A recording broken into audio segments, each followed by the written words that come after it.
और बुलियन कारोबारियों पर एक्साइज नहीं लगेगा। इस खबर पर ज्यादा विस्तार से बात करते हैं हमारे संवाददाता। रिकॉर्डिंग करना है, साउंड रिकॉर्डिंग करना है। थोड़ी सी यहाँ पर राहत की खबर नहीं आता रिकॉर्डिंग, साउंड फोन में ही कर देते हैं। बिल्कुल बुलियन कारोबारी में जिस तरह से धरना प्रदर्शन करना शुरू कर दिया, सरकार के ऊपर लगातार दबाव बढ़ता जा रहा था। आखिरकार सरकार ने वित्त मंत्रालय ने इस बार में अपनी सफाई जारी की है और सफाई जारी कर ये करने की कोशिश की, ये साबित करने की कोशिश की है कि इससे छोटे कारोबारी, छोटे ज्वेलर्स के कारोबार पर कोई असर नहीं पड़ेगा। सफाई में 3 महत्वपूर्ण बातें कही गई। पहली बात तो ये कि जो भी कारोबारी जिनका सालाना टर्नओवर 1,50,00,000 से कम है, उन पर कोई एक्साइज ड्यूटी नहीं लगेगा। और उसने उदाहरण देकर वित्त मंत्रालय ने कहा है कि अगर 27,000 रुपए के रेट को लेकर चले तो 49 किलो सोना हर साल जो बनाते हैं उससे ज्वेलरी, उनके वो टैक्स के दायरे से बाहर आएंगे। वित्त मंत्रालय का अधिकारियों का कहना है कि काफी बड़ी मात्रा और इसमें अच्छे खासी संख्या में ज्वेलर्स बाहर हो जाएंगे, उन पर कोई टैक्स नहीं लगेगा। यानी 1.5 करोड़ रुपए तक सालाना टर्न वाले ज्वेलर्स पर कोई टैक्स नहीं लगेगा। ये इस आधार पर कैलकुलेट किया जाएगा कि चालू कारोबारी साल में अगर टैक्स देना है, पिछले कारोबारी साल के टर्नओवर को देखा जाएगा। पिछले कारोबारी साल में अगर उसका टर्नओवर 1.5 करोड़ रुपए रहा है, वो उसमें कोई एक्साइज ड्यूटी 1% की जो है वो नहीं लगाई जाएगी।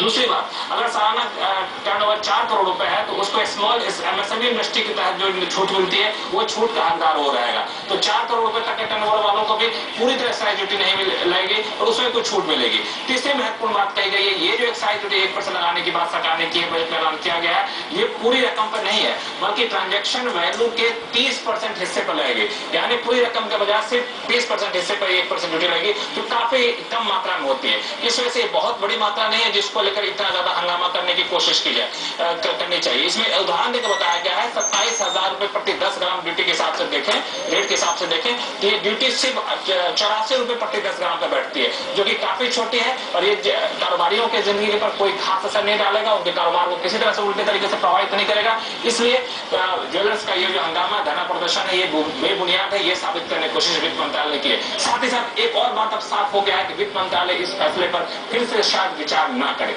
जी चलिए, यहाँ पर कुछ महत्वपूर्ण जानकारियां देते हुए लक्ष्मण रॉय बता रहे हैं कि छोटे जो सोने के कारोबारी हैं, सोने के जो छोटे कारोबारी हैं, उनके ऊपर थोड़ी सी राहत की खबर आ रही है। वित्त मंत्रालय ने सफाई दी है कि 1.5 करोड़ रुपए से कम का जो आमदनी कमाते हैं जौहरी, उनके ऊपर एक्साइज नहीं लगेगा। तो कम से कम छोटे कारोबारियों पर कोई मार नहीं पड़ रही है। और ये भी बता रहे हैं लक्ष्मण की ऐसी अब संकेत मिलने लग गए हैं, ऐसे संकेत मिल रहे हैं कि ये फैसला अब वापस नहीं लिया जाएगा। रोल बैक की जो कर रहे थे अभी तक धरना प्रदर्शन दे देकर नहीं होगा फैसला। पढ़ते हैं आगे। अप्रैल में पॉलिसी दरें घटने का सिलसिला शुरू हो सकता है। रिजर्व बैंक के डिप्टी गवर्नर सुधीर गोपाल ने आज माना कि ग्रोथ और महंगाई दोनों पर अब रिजर्व बैंक की नजर है। रिजर्व बैंक को उम्मीद है कि कमोडिटी की कीमतें घटने और अच्छे मानसून से महंगाई घटेगी। Inflation number is not essentially one variable. It is high oil prices clearly play a role as does the currency movement.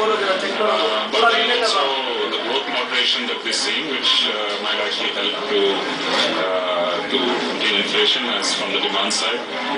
Food prices are also going to play a role, but they have some stabilization or even soft